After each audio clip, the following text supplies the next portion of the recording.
there's nothing worse than feeling really pissed off or just really down about something in the past or something in the present or something you're worried about and having someone, well, don't dwell on the past.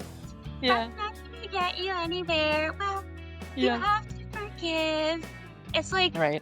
no, I don't. It's like I'm No. pissed off and that's where I'm at and that's where I need to be right now to get to, wherever I need to get to next.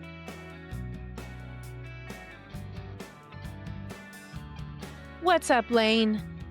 Hi, Sarah. How are you? I'm contemplating human existence these days, Mm. honestly. Mhm. Yeah. Really? Yeah, it's funny. I saw a client this morning who's also a therapist, and there are times when the world is so heavy and we get into more sort of like philosophical conversations of like where we are right now and da da da da da. And she asked such a good question. She's like, what does it even mean to do therapy right now? And I just like kind of I speechless. I kind of lost my speech and I was like, that is the question. And I think that's one of the things I'm trying to support therapists in grappling with right now is how do we keep doing the work that we were taught how to do in a world that is so vastly different than what we were trained for? And I actually think today's conversation is kind of like an interesting twist on like how, the shifts that we end up making in our lives in support of this work. Yeah, absolutely. I did have a question about this episode off the bat. I was curious what your relationship is to Rachel or with Rachel and kind of how you reconnected for this episode. So Rachel and I were in Rhythm Express together, which was our show choir in 6th and 7th grade. And I mentioned at the top of the episode, that she has her our voices. I think when I listened back, like I actually fairly recently, you know what? I'm Mm, going to share in the show notes. One of my friends, Kelly Schleishman Massey, posted a YouTube recently of one of our concerts that actually I think happened in Chicago, one of the competitions that we did. You can very clearly hear that Rachel and I have adult woman voices in these mhm, 13, 14-year-old bodies that we were in. And so because we were both like we had such developed voices, it was very different than a lot of our peers, and so we were like direct competition into each other. And I think at that time, I say to her later and I'll just, let that speak for itself, but like because I was so deeply unseen in my home, the only way I could be seen was through singing. And mm, when I sang and I got like the attention and the accolades and all that sort of stuff, it made me feel like I had a place in the world. And mm. then when Rachel came in, I was like, "Oh shit, there's somebody else who might take this from me." And it's just so funny to sort of like think back on the stakes when it's literally just like 7th and 8th grade show choir, but we were fucking good. We Oh. just wait till you watch it, you guys. We're putting it up. It's quite it's good, honestly. We were Ooh. good. Yeah. Oh my gosh. Well, I'm excited to watch. I was totally also that girl. Were Yeah. I you? was. Yes. Oh my I god, was. yeah, that's Yep. really interesting. Mhm. Wow. Yeah, because you and your sister Tori sing, so Yeah, we do. Yes, we Well, maybe do. talk about that a different day. Okay, so I do want to like share a little story that kind of came up for me after listening to this episode too. So spoiler alert for everybody, Rachel is a funeral director slash embalmer, and she has always wanted to be a counselor, a therapist, and so she's finally gone back to school after being in this field for 20 years. And so obviously we talk a lot about death and grief in this episode, I think in really cool and interesting ways. And I love hearing people in Rachel's position of like how you're starting to sort of like shape your identity as a therapist.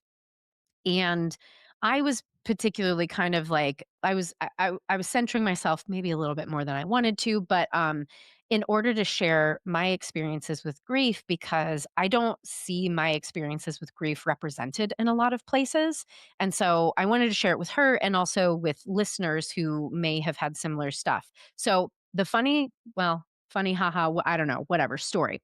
So in a couple weeks, there's going to be an episode that drops with a woman named Caroline Fernandez, and she is a medium and a therapist, and is in her doctoral program. She's uh, I think finished her dissertation at this point, but I ended up having a reading with her, and my mom came through, and basically what happened was as soon as my mom came through, Caroline started having this coughing fit and literally took herself on mute on the Zoom to hack up whatever was coming out. And when she came back, she's like, that often happens when people have a lot of darkness that they're not willing to let go. And this is me kind of moving it through me.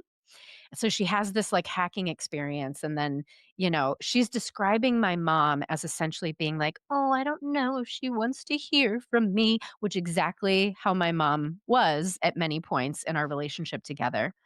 And what my mom ended up saying was like, do you forgive me? And in that moment, I really went into myself and I was like, no. And the reason I said no was not necessarily because I don't forgive her, because on many levels I have, and we talk about that in the rest of the episode. But what I realized in that moment, we still have the same, even in the afterlife, we still have the same dynamic where I am being put in the position to let her off the hook for not doing the work that she needs to do. And it Mm. just felt so clear to me in that moment that, you are continuing to try to live through me. And what Caroline said was, she's like, I really don't like this. I feel like your mom's been siphoning your energy. And so she's trying to get her to go to the light. And my mom's like, no, I don't want to. And she's desperately clinging to this darkness that she feels is so important. And I ended up taking this to another healer named Susie that I talk to all the time, who's probably going to be on the podcast at some point. And Susie was like, I love bullying ghosts. So let me Oh bully her my into the god. afterlife. And since Susie, quote unquote, bullied her into the afterlife, a lot of energetic stuff has shifted for me. And I kind of think that it had a lot to I think my mom was sort of living in this purgatory place and not really having moved on. And so I mean, I know this is way outside of the realm of what we talk about in this episode, but I just wanted to share that as you listen to the way that I talk about my mom's funeral and this whole thing, sort of where I am now. And I thought this morning, because I'm going to be having a medium at my birthday party, which by the time this airs, my birthday will have already happened. And I'm going to ask her, has my mom moved on? And I am certain that I will get a different mom showing up, and Mm. maybe the mom that I've always wanted and longed Oh, for. yeah. Oh, wow. That's awesome. Yeah, I hope that that's the case. I love that you're surrounded by so many badass mediums. I That's pretty know, right? cool. I Yeah. know, I Yeah. know. So, yeah, anything else you wanna say before I introduce Rachel more specifically? Mm, I just thought that this was a really interesting convo, and it sticks out to me. Like, it's different from a lot of the other conversations, and I Mhm. really like what Rachel had to say and what she, brought to the table, so yeah. Yeah. And it's, we're sort of thinking about how do we continue to frame all these episodes in um in conjunction with the work that I do. And I think this is a good example of the beginnings of what it means to be a therapist and to build that identity, and our own work that we have to go through, the ways that we have to make sense of the world in order to show up with our clients in whatever way they need us to show up for them, instead of just being about us. But I also think of the sort of the parallel process around Mm. um yeah, doing that work so that you can do your work alongside your clients. Yeah, for sure. Cool. So, Rachel Hauck has served families as a licensed funeral director and embalmer in the state of Florida for the last 20 years. She's currently completing a master's degree in clinical mental health counseling at Nova Southeastern University and hopes to develop a signature program in prolonged grief therapy. So, please enjoy this conversation with Rachel Hauck. Hello, Rachel. Welcome to Conversations with a Wounded Healer. Hi, Sarah. I'm so glad to be here. So And excited. And you know what I've been thinking of since we scheduled this? No.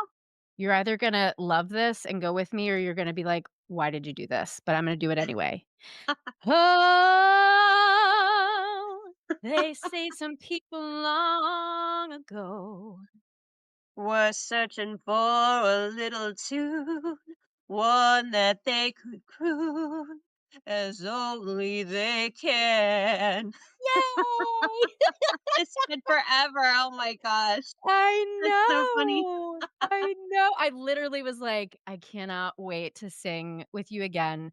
So Yeah. I will have already told folks a little bit about how we knew each other, but, I need to tell you in front of you. Um, you're Okay, how do I say this without sounding like a total asshole? Um, your voice was so good it scared me, and I was like, "Oh god, I'm gonna lose my place here because it's Aw. all I had at that period of my life. Like, it's all I could Yeah. identify with as, like, really, like, keeping me alive and connected to what was good in the world. Yeah. And so I was probably not as kind to you then as I should have been, and I just wanna say, like, all I have for you now are feelings of, like, love and excitement and goodwill, and I'm so sorry that my 13-year-old self didn't have as much of that because I was scared. Well, that's thank you very much for that. I think I always viewed you as someone I looked up to, and you probably didn't realize it. Mm. But I think that we were healthy rivals for one another to kind of push each other to work harder, and I was always kind of Yeah. grateful for it. But yeah, I think it's just so fascinating to see where people go from their earlier stages of development. And then as you grow and become more confident and step into who you are, you're able to Yeah. more appreciate those experiences for how they shaped you. Right, yeah. That's a very kind way. I It's funny, I don't know how you think about your younger self, but I've done a lot of work around it, and I have more compassion now, but I've just had so much shame for my Mhm, younger self who just, like, I really just mhm. couldn't do any better. Yeah. Yeah, I don't know how you feel about your younger self. Oh, yeah. It's been a whole process that's ongoing for sure. I mean, I think, kind of learning who you are and also your background, where you're coming from. I think a lot of times in adolescence, we sort of grab onto the things that we feel are going to help us become propelled forward. Especially if you're hiding insecurities or weaknesses, which I know Right. we all did. Yep. And I think sometimes that even carries over into adulthood, even though nobody wants to admit it. But Yeah. I think it's kind of it drives what a lot of people even continue to deal with, which is why I think that the work that you do and the work that I'm attempting to get into is so relevant and important for everyone, because we all Yeah. harbor those kind of things. And you can either use it to grow or you can let it hinder you. Right. Yeah. Well, speaking of growing, this is partly why you're here because we were chatting and you said that you were going back to school to become a therapist after being a funeral director. And I was like, Yeah. holy shit, this is kind of the coolest transition I think I've ever heard. Yeah. So maybe let's start with tell us about becoming a funeral director, like what led to that and then what spurred you to thinking, "Wait, I need to get a degree in mental health to do Yeah. something here." Yeah, it's not the profession that a lot of people grow up like wishing. Oh, when I grow up, I want to work in a funeral home. No, that's Except not Scorpios. something. Scorpios love that Exactly. shit. Yeah, right. I was always actually interested in counseling and psychology. So when I went to college, I was learning behavioral science. but I was doing a lot of volunteer work. So I was volunteering Mm. at the Ohio State Medical Center, and Mm. I ended up in the ICU waiting room. And my Oh, job there, wow. yeah, I was there just to comfort people, kind of sit with families who had someone who was like really ill, or unfortunately, people would pass away. And I Yeah. was kind of the person that was kind of helping them. Okay, I'm so sorry this happened. Here's a list of the local funeral homes. Do you need me to make a phone call for you? Can I get some information? Just kind of there to support them. And so I kind of got used to that dynamic of being with people who are in a very serious Mm. crisis situation. And I Mhm. realized that I was comfortable in that space. I was okay being with them. And then I started getting to know the funeral directors, and I would call Mm. and ask questions and get information. And over time, some of these funeral directors were like, "Listen, have you thought about doing this?" And I'm like, "Absolutely not. No, I'm not doing that. That is like weird and creepy, and I want nothing to do with it." And over time, I started realizing this big secret is that funeral directors have the best sense of humor. Some of them are the funniest people behind the scenes that you will ever meet in your life. I could And, imagine. like, once you get to know them, they kinda have a way of pulling you in. So that's sorta what happened. And then I started working, sort of just part-time just to see if I liked it, and actually Mm. started setting up pre-arrangements for people ahead of a death occurring. So that Mm. was sort of my segue into it, and then I just kinda went full in and went all the way. But I always harbored this desire to stick with psychology. And over the Mm. years, 20 years later or whatever it's been, I, finally was like, all right, that's it. I'm just going to go for it, because I think I've arrived at a place after working with families for 20 years where I'm like, I think I've gone as far as I can with this, and I'd like Mhm. to, be able to take people farther. I can get them through the memorial process, but then when Yeah. that's completed, it's like people are kind of just left sitting there going, "Okay, well, what now?" And Yeah. I'm not at the capacity to be able to take them any further. So I almost feel like I'm, trying to find a way to fully implement, the entire grieving process, even beyond just memorializing a loved one. I love this so much because I think grief and death is it's sort of a natural transition, and Mhm. humans are terrible at transition. And Mhm. what a beautiful time to connect somebody to a therapist so that they can really like be with the grief and allow the grief to change them and teach them whatever it is that they really need to know. Right, right. Because I think that is the path to healing. Mhm. There is no fixing the scenario. When someone dies, you can't change that. You're not going to bring them back. So the only thing that you can do is discover the and identify the meaning that that person gave to your life, and then find a way to carry that forward. That is really kind of the process that I've found that helps people find a way to find their new normal in a positive way that still honors that person.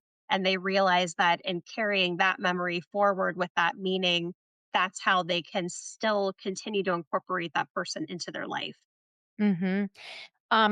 Have you dealt with many people who had, I guess, less like just sadness and more sort of complex relationships where it wasn't like, oh, I'm just sad my parent died, but like they were also my abuser or XYZ? Have Mhm. you sat with those folks too?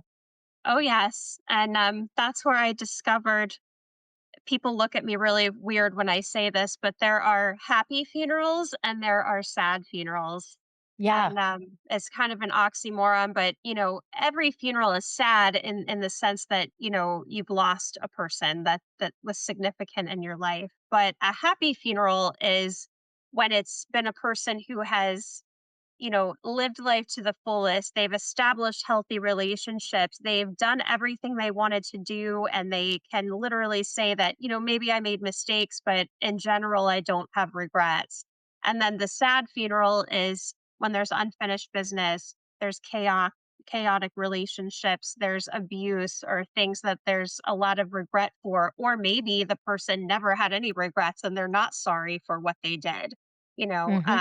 And then you're kind of just left with that, and those tend to be a lot harder for Yeah. the people that are left grieving because there is no way to resolve or get any kind of resolution for those feelings that are just very heavy. And so I think that can lead to a lot of complication in the grieving process. Well, and 2, I mean, if I don't know how much do you know that my parents both died? I don't know how much you know. You know, I wasn't really that sure. No, Yeah. I thought maybe I had heard something about it, but I didn't know both of them did. No. Yeah, so I can just tell you from my experience of a person who just I had really complex relationships. My dad was really the bad guy. It was very, definitely psychopathic, very Trump-like sort of person. Mm-hmm. And then my mom was, I would probably say covertly narcissistic, where it was all about like the outside view was like, oh, I'm just this selfless person taking care of everyone, but whether you wanted to be taken care of or not. And it was very much her way. And like when my dad died, I really felt just detached. And his Mm-hmm. funeral was like the most like, the priest didn't even know who he was and just, like, all this disconnection. The only thing that happened in that funeral was my brother reading a eulogy that was very beautifully done, but also, like, a lot of complexity, and then my mom's funeral. Mm-hmm. Um, so my mother I'm really coming out with it. But I wanna get into the nitty-gritty here because I think it's Mm-hmm. important. So, my Yeah. mom did not update her will from before my brother and I turned 18. Mm-hmm. But she wrote a script for her funeral, and the funeral was essentially a show, and it began with us processing down the aisle with a bagpiper playing Amazing Grace, fucking it up horribly. So, like, we Oh no. wanted to, like, laugh, but you can't laugh because it's just like, "What the fuck?" But, like, we're looking around like we know that this is really bad, and then it was a spectacle. It was a Oh spectacle. gosh. And, yeah, then it was painful later to realize, like, "Oh, she took the time to do that, but not update her will. Cool." Um, Mhm. and what I was left with was both loving her and being attached to her as my caregiver and the person who gave me life, but Mhm. also being so furious with her for never really realizing A, who Mhm. she was, and B, who I was. Like, she could never see me clearly, never see me beyond whatever filter it was that she had in front of her. Mhm. And the worst thing anybody could say to me at that point was, "I'm sorry for your loss," because it Mhm. just felt so minimizing, Mhm. because loss is just one word out of, like, a multitude of complexity. And Right. I've done some research since because I've never seen anybody talk about grief in the way that I experience it. Like, I know people who have, but, like, not like a book Mhm. or anything other than, like, I think Right. is it Jeanette McCurdy's "I'm Glad My Mom's Dead," Mhm. that book, but Mhm. Grief: A Philosophical Guide, Mhm. is the only, like, textbooky sort of thing that I've read, and it's all philosophy, it's not even Mhm. psychology, but it really Mhm. spoke to the complexity of what I experienced, and so Mhm. that, like yeah, there's so many different sides to grief, and so, yeah, I just wanted to share that piece, Oh yeah. because you are going to run into me at some Oh yeah. point, Oh and you yeah. probably already have. Oh yes. I've sat with people and I've learned that you never really know who you're sitting in front of until you give them the chance to explore that because Right, you can't just assume that everyone who's lost someone that it's all been a wonderful experience for them, and right, loss takes on, the word itself takes on different meanings depending on what your experience was. I right. mean, some people have their loss is actually for them a gain. Yeah, You could be in an abusive relationship and the person is lost, but now you have mhm. the chance to kind of go forward and your own life, and as a funeral director, you never know who that is that you're sitting in front of. So you get a lot of different energies, and I think it's important to be able to respond to that feedback, because some people Mhm. aren't going to be as forthcoming as you are. Right. They're not going to want to just say, "Look, this happened and this is how I felt about it." So you have to kind of learn to Right. read between the lines. But yeah, in the funeral process, even in itself, you talking about the eulogies and people screwing up the bagpipers screwing up and all that stuff. I think sometimes that component becomes such the focus of Mhm. what a funeral or what bereavement should be, and it's all Yeah. that stuff is really just stuff. It's just Right. the rituals that we practice, but underneath all of that, if you can't, access, your true feelings and really, get in touch with what's actually happening inside you, I think that's where a lot of people run into a lot of emotional distress, because you can Mhm. have the perfect funeral, but if you haven't dealt with those relationships, it doesn't matter. The funeral can be this big grandiose thing and you're still going to have be left with a mess. Well, and because as a culture we are so fearful of death, I think Mhm.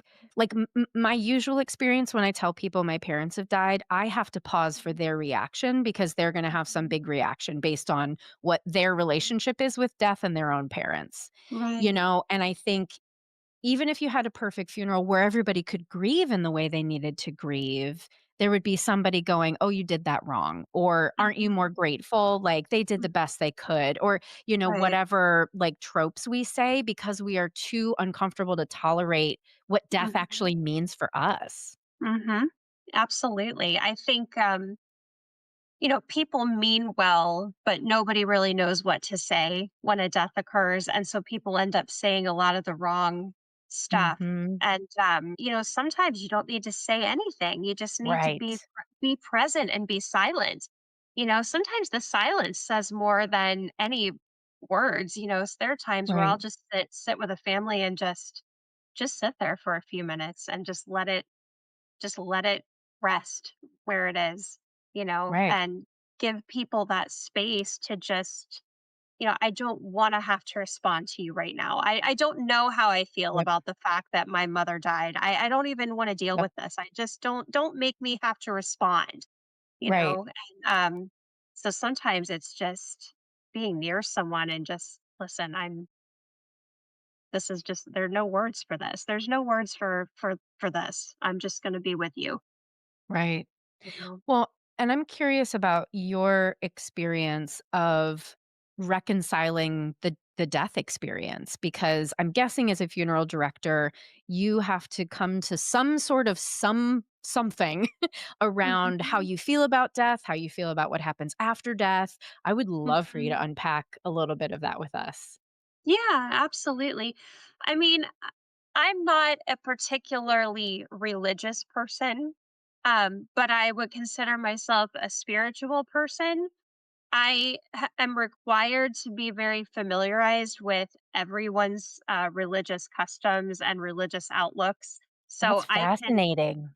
yeah, I mean, I had to study all of that. So, I mean, I can jump in whether it's, Hindu or Judaism or Christianity, Catholicism, whatever, Hmm. particular realm, because I need to be able to respect all of that for the family that needs that process. Personally, myself, I kind of view death as, if you visualize like a baby with their parent, a little infant, when their mother leaves the room, the baby's crying and is panicked and upset because the mother went in the other room. The baby doesn't realize that the mother's just in the next room, right? Mhm. I kind of feel like that's what we are here, is when a loved one dies, they're kind of just going on Mm. to the next room.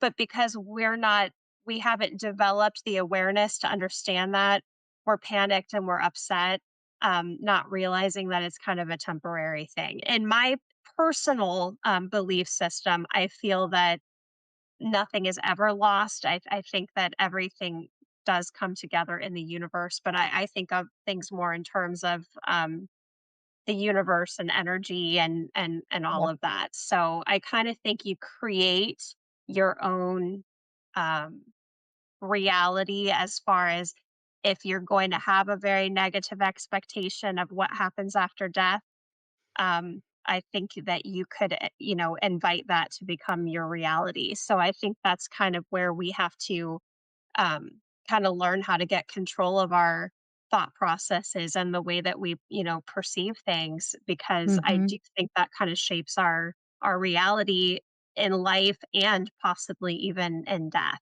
So I'm not really a heaven and hell person, but I Same. think if you seek anger and negativity, then that very might possibly be what you find when you come to that point.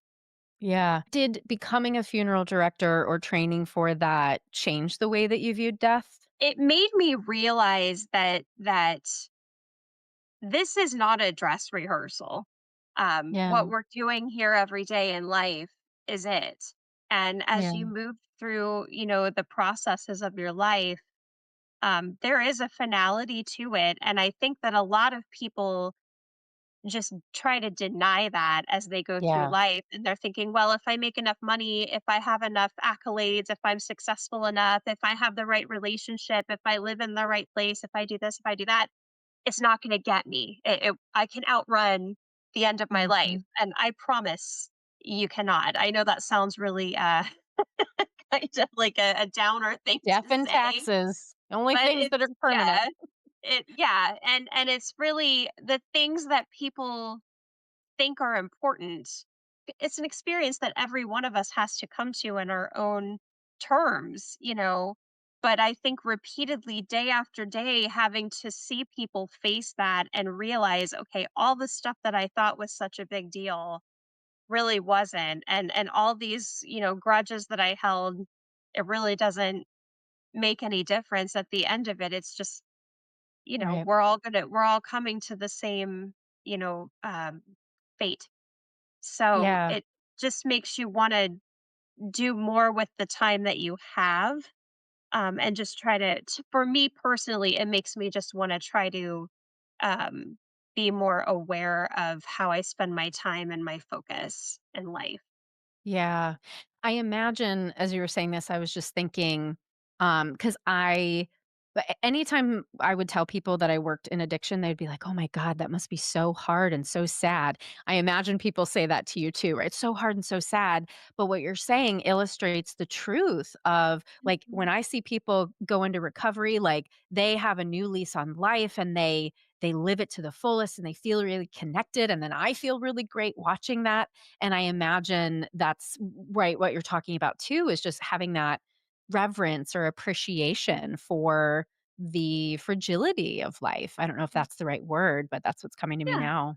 it is fragile, and, it can turn on a dime. I mean, you can be living the best life ever, and then we're all just one phone call away from a diagnosis, or there's been an accident, Yeah. or whatever the situation is.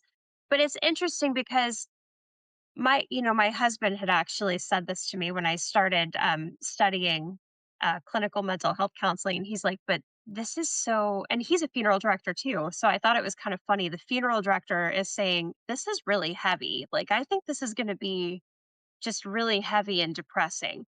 And I'm thinking, I don't see it that way, because if you're working with substance use, if you're working with any kind of distress that someone's going through with mental health, there's always hope. And there's always the possibility of focusing on strengths and what they can do with that in the future.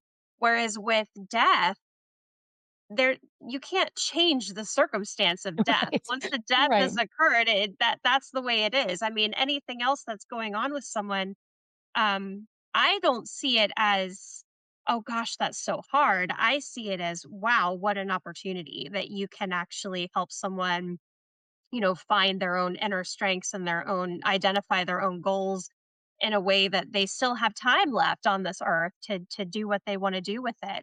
And that's really the only thing you can do with someone who's grieving. It's, you can't go backwards and Mhm. recapture your relationship, but you can figure out, how to move forward with that experience as part of your narrative now. Um 'Cause that's really all we have is the ability to take both the bad things, the trauma, whether it's trauma or it's good memories, whatever had happened, you know, that's something you can mold and shape into what you want to use to go forward. So as long as there's still breath in you, I think there's still a positivity to that. Um, so from my way of looking at it, I think that dealing with any kind of mental health is actually a really uplifting subject and an uplifting thing. It just kind of depends on how you. Not to say that it's not stressful and that you don't see bad things, but I think that's where self care and all that sort of thing needs to come into play, which is a whole other subject on funeral directors that don't do enough of that that I could probably get into. Wow, So, or yeah. they're doing the wrong self care. They're doing you Yeah. know, habits that are not necessarily helpful. Do you know the Enneagram? I don't think so. Okay. No. Check it out. I'll give you a link that you can get a free Mhm, test. It's just a free site to take the test cuz what I'm hearing, and it's so interesting. I'm hearing a like, this sort of like forward thinking desire for making better. What I've learned that worked for me, because that that way of, connecting with the world was the way that my mom did too, and it was mhm, so, and I'm not saying you're invalidating me or anyone else right now, but it was so mhm, invalidating that mhm, I really needed somebody, and like you said before, right, to, like, sit with me in the shit and be like, "This is mhm, where it is right now. We're just mhm, in the shit right now." mhm, And it was just making me think of the Enneagram 7 that's always moving towards joy and pleasure. And mhm, we need Enneagram 7s to remind us that it's still there, even when we can't see it. And we also need the Enneagram 4s that are like, no, no, no, there is so much suffering. Because if we don't mhm. see the suffering, then the joy is not worth it. So I just wanted to Right.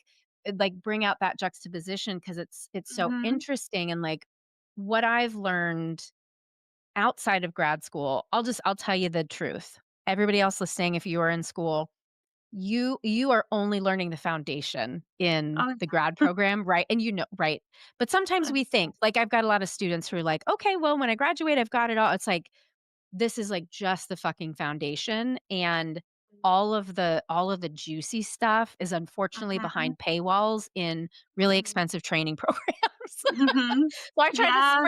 I try to sprinkle all the nuggets that I can, but, like, one of the things that I came to later, and everybody listens to the podcast will know, thank you, NARM, Neuroaffective Relational Model, but it's changed my life because it's helped me put things in a language and a framework that I understand, but thinking about my relationship with anything, right? So, Mhm, like, what is my relationship with grief? What is my relationship with the person who died? What is my relationship with the fact that that democracy is crumbling right now? What is my relationship with all of these things?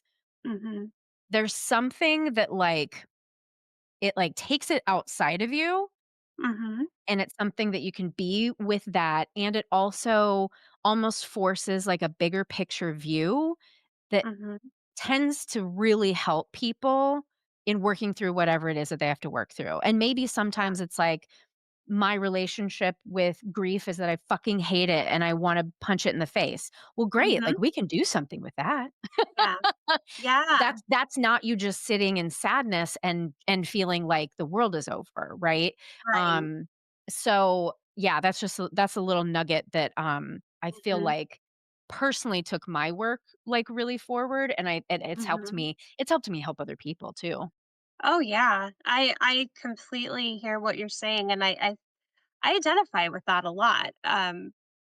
There's nothing worse than feeling really pissed off or just really down about something in the past or something in the present or something you're worried about and having someone, well, don't dwell on the past. That's Yeah, not going to get you anywhere. Well, you yeah. have to forgive. It's like, Right. no, I don't. It's like I'm No. pissed off and that's where I'm at and that's where I need to be right now to get to, wherever I need to get to next. And yeah, as a funeral director, there's a lot of people that I meet that are very, very angry and it would do no good to try to have them look on the bright side, because sometimes the answer is just, "This sucks. This Yeah. just sucks. Yep. What you went through just sucks. There's no excuse for it. There's no reason for it. It sucks." And just being really honest and just sitting there with that. And, Yeah. I've had these conversations with people before too, as well, as far as, are you the whole concept of forgiveness, which is also kind of a Mhm. religious concept, and I don't know, but my way of looking at things is I don't think you necessarily owe anyone or anything forgiveness. I think what you have to do is find acceptance. There's a difference between forgiveness and acceptance, Yep. right? And sometimes when you're in just a really shit situation, y- there's the only thing you can do is accept the reality of it, because you're not going to be able to change it. The current state of democracy, the fact that the love of your life died, the Right. fact that you had a shitty parent who neglected you or abandoned you or whatever. You can't change those kinds of things. But you have to arrive at a place where it's like, all right, this is what it is, and I'm gonna have to just experience that. Yeah. I really like, Desmond Tutu's The Book of Forgiving. Have you seen that?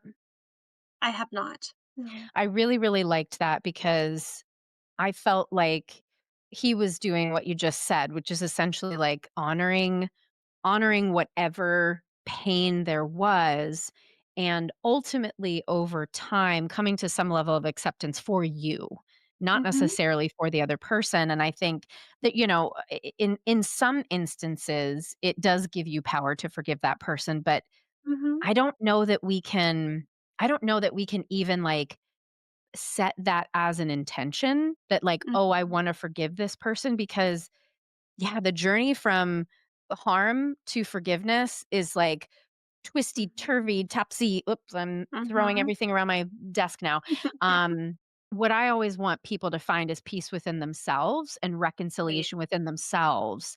And if Right. acceptance or forgiveness, like, whatever way it is that we invite that for ourselves is Right. what I want for people. Right. Like if you arrive at forgiveness organically because you've gone through the process of Right, thinking about that, then that's one thing. But what I don't like to see are people that experience that guilt that they drag right, around because it's like, well, I should forgive, but I right, that's not really how I feel. And how do right, you forgive someone that's not sorry? You right, know, it's a lot easier to forgive someone who maybe harmed you and is able to articulate, okay, I regret that I did that, and I want to exhibit change behavior. But if you have someone in your life, from the past or present, that just really doesn't care, right, how do you forgive that? How do you honestly say deep down inside, "Oh, I'm okay with this," because maybe you're not, right, and I think that's okay, you know? right. Right. And I would also say too, I would offer, I think there are different layers of forgiveness or acceptance or whatever it is because, if I think about my relationship with my parents and right after they died and then like a year after they died and like different pain comes up at different times, and it's been interesting to sort of watch my grief process and also look at my brother's grief process and how like all of the like the Kubler-Ross stages of grief are all true, and there's always extra things there, but like, okay, so when does anger pop up, when does sadness pop up, when does denial pop up? It's definitely not that linear piece, and Mm-mm.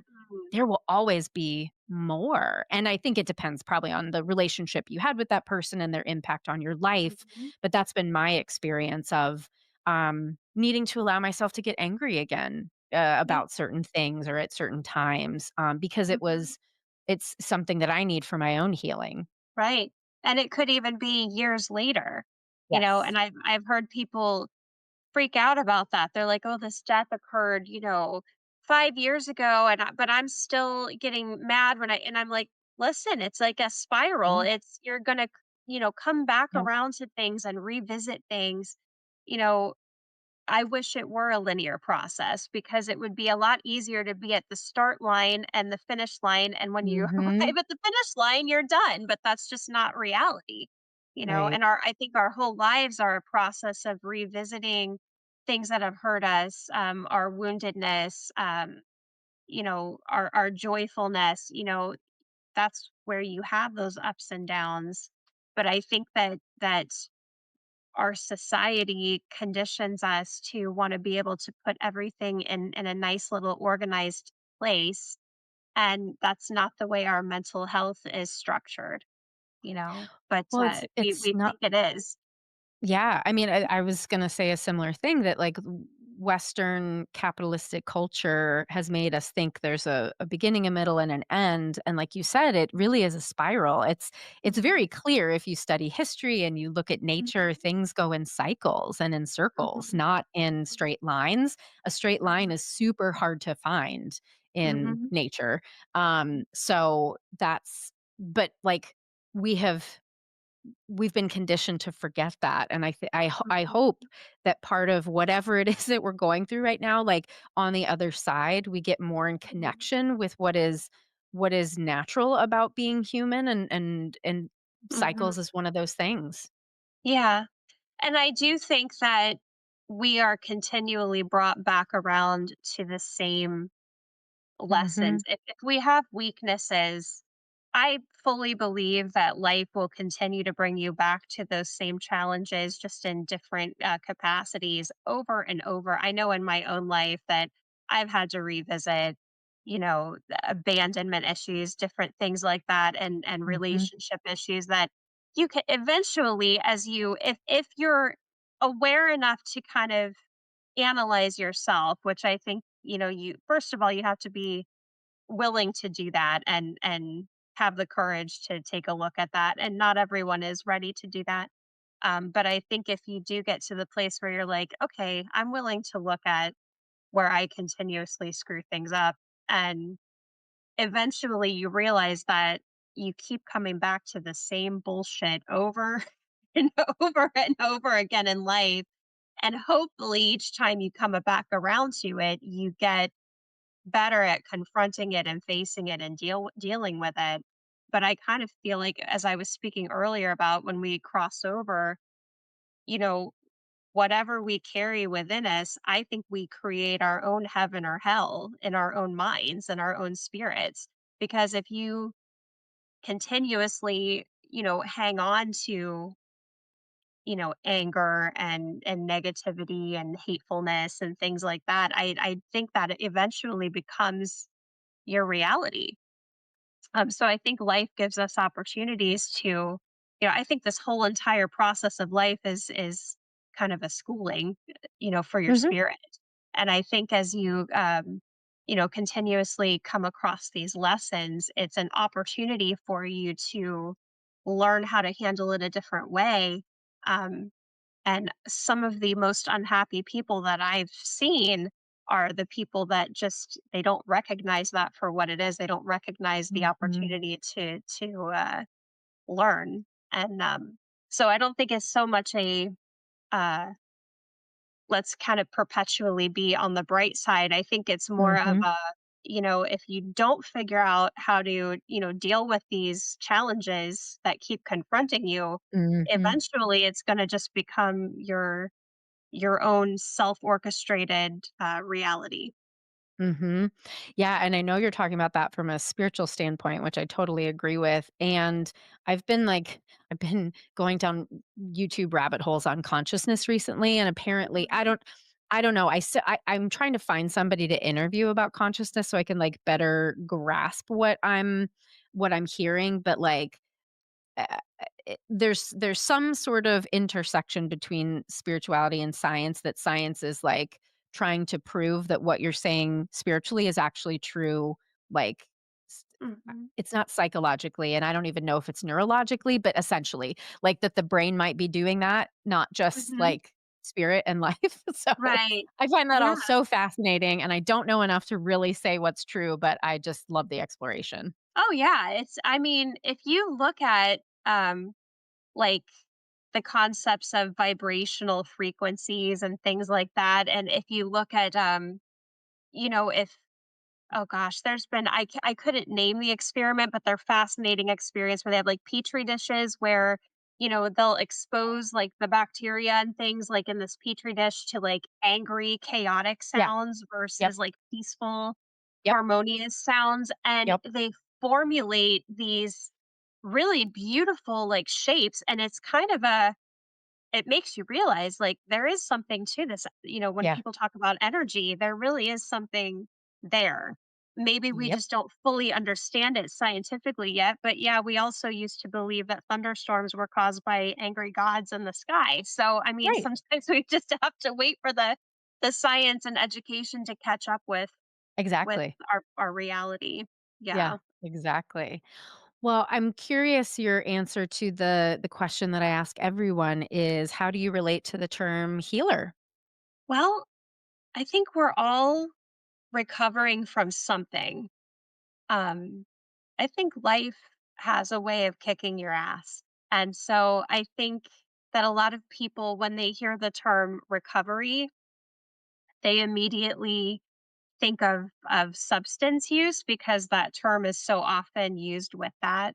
But I think that we are all recovering from something. We're born as these, perfect little beings. And I think as we move through life, we are kind of damaged and kind of hurt and scratched and put through all these different tests and put through all these different challenges.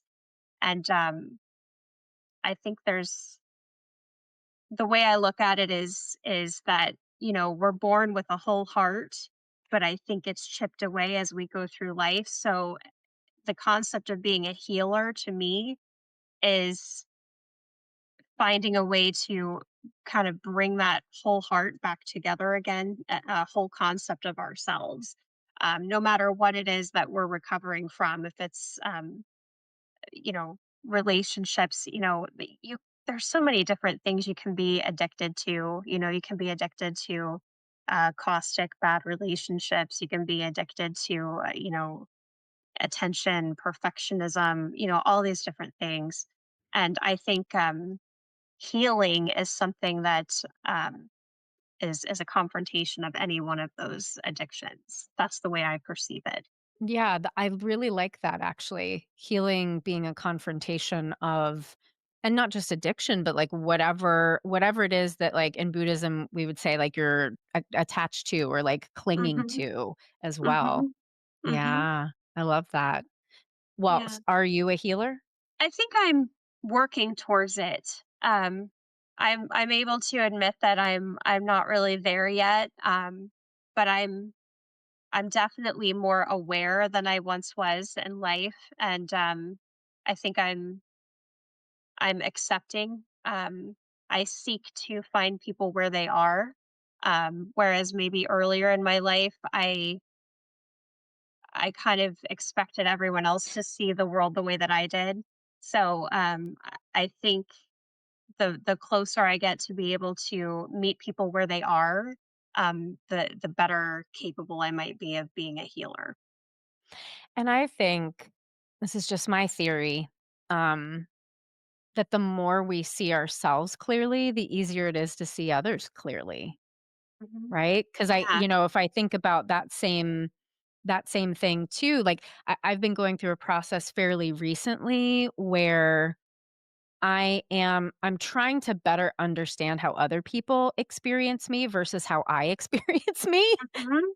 To Yeah. better understand myself, to then better be able to speak to other Right. people, and, like, I did not have that capacity as a young person, definitely not in my Mhm. 20s, Mhm. probably not even in my 30s, like, I'm almost 47 now, Mhm. that's something that's really just coming online basically, like, near Mhm. midlife, I mean, hopefully midlife, Mhm. you never know, but yeah, to see oneself and in order to do that, you have to confront those things that you're attached to or addicted to for sure.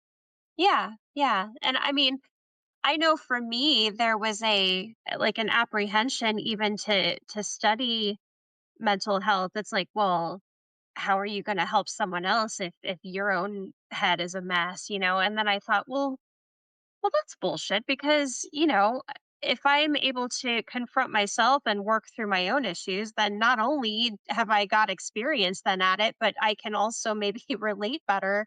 Yes. How am I gonna relate to anyone if everything in my life has gone perfectly and I've never had any problems? It's like that's wonderful if you're that person that life has gone that well for you. Believe anyone But that's like that. I think you're in fucking denial. I don't yeah, I think you're either not paying attention or you're outright Mhm. lying if you're gonna claim that. Mhm. But yeah, I think being able to look at yourself and evaluate your own habits, your own perceptions, the way that you perceive the world, and then realizing you're probably imprinting that onto to everyone around you without, Mhm. realizing it. And then, conversely, that's affecting the way that those people are reacting to you. So Right. that's a really Mhm. tricky thing to stay aware of because even if you're even just for a short period of time aware of it, it's so easy to forget that as you're Yeah. interacting with other people, and backsliding and, kind of going, oh, shoot, no, I totally forgot, I should be thinking about this differently. But I think that's why it's a practice, Mhm. it's it's not a destination you arrive at. I think it's just a constant, you just got to keep working on this every day and giving yourself patience to do that. Mhm. Mhm. Well, how do you feel about the term wounded healer? You may have sort of already answered this question. Yeah, well, the first time I saw your website, and your blog and everything, I was like, wow, conversations with a wounded healer. I really feel that strongly, Mm. because as I said, I think a lot of people are wounded for a very vast number of different reasons. And um, I think that being able to take that woundedness and realize that not only do you have the capacity to heal yourself, but then you're able to, you're not going to tell other people what they need to do, but you're going to at least be able to kind of model or show a way in which, you know, y- survival is possible, that you don't have to kind of succumb to whatever wounded you. Whereas at certain points in life, I don't know if you've felt this way, but I've definitely felt like at certain points in my life, I'm not going to be able to get past this. I'm so hurt. I'm just so devastated. I cannot think of how I'd possibly go on. So to have someone who is able to say, yeah, I was wounded, and I didn't think I could go on either, but I did, it instills hope in people. Yeah. Yeah. I've been wrestling with this recently because I feel like the field of therapy is in crisis because the world for which our training programs prepared us no longer exists. And I think we absolutely need people with lived experience to be the therapist to help support and guide and connect. And I'm seeing a lot of therapists really not being okay right now. Yeah. And so I just want to put out there to listeners like, there was a time in this podcast where I was like, everybody can be a therapist. And now I'm feeling really Mhm. differently. And I'm feeling like everybody could be a therapist, but only if you really courageously are willing to continue to confront whatever work comes your way. Because I think it's a privilege to be a Mhm. therapist. And we Mhm. owe it to our clients to really be working towards a level of health that's at least like good enough, right? Like we Right. talk about the Winnicott good enough mother theory, right? That the Mhm. mother doesn't have to be perfect, but just good enough. And so I think that for therapists too, we do need to work hard to be at that good enough stage. So I just wanted to put that out there because it's something I've been thinking about lately and trying to figure Mhm. out how to put the right words around it because I don't want it to Mhm. be gatekeepy, but I also don't want us to have entitlement about what we are owed once we go through grad school. Yeah. Yeah. I mean, I think it's akin to being a funeral. I mean, it's very similar to funeral It directing. I totally mean, Mhm. you're tasked with sitting with someone who is in a a really seriously bad situation. And, whatever I'm dealing with or carrying, I have to be strong enough in that moment to be able Yep. to put those things aside because no Yep. matter what's going on with me, it has to be about that family first. And as a Mhm. therapist, it's going to have to be first about your client. But I guess that's why I think it's important for therapists to seek their own therapy.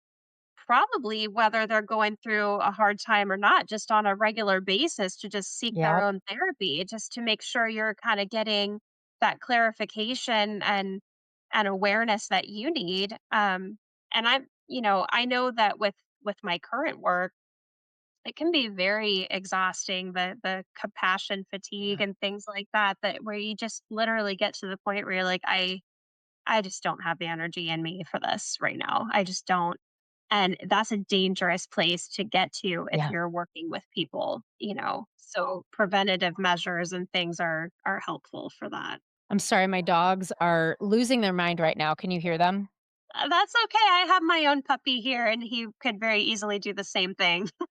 We have construction and it's ongoing and somebody just rang the bell. Yeah. Anyway, I'm just so grateful that we got to chat and catch up, and I'm really excited for your career. I think like I said, I'm envisioning, like, all of the different ways you could, like, use this and create some sort of, like, I don't know, I don't know what the right word is, but, like, linking system or something to, like, Mhm. make sure people going through grief get connected to a therapist. There's just so many opportunities, so it's Yeah. such a smart but also intuitive move I hear that you've made, and I just couldn't be happier for you. Well, thank you. I really appreciate it. And this has been a great conversation. And I completely recognize the fact that just like in funeral directing, I went through school, but I really didn't know what I was getting into until I actually Right. got out there in the world and Yeah. realized what it really was about. And I'm sure this is going to be no different. So I am kind of gearing up and getting ready for that challenge because I know it's not going to be a cakewalk. Yeah. You always know where to go. You can reach out if you have Yeah. questions and just wanna bounce something off. Yeah, and it's a wild time, like I said, to go into the profession right now with the changes that are happening in the world, and so I think there are gonna be a lot more questions than there are Yeah. answers. So, Yeah. I'm happy to hold hands and figure it out together. Well, I appreciate it, and I will definitely take you up on that. Yeah. And Yeah. and folks, if you liked this conversation and want to find Rachel, too bad. Rachel's just a funeral director right now. Doesn't have a website or anything around therapy, but I'm sure that we will hear from you again. So thank Absolutely. you. Thank you so much.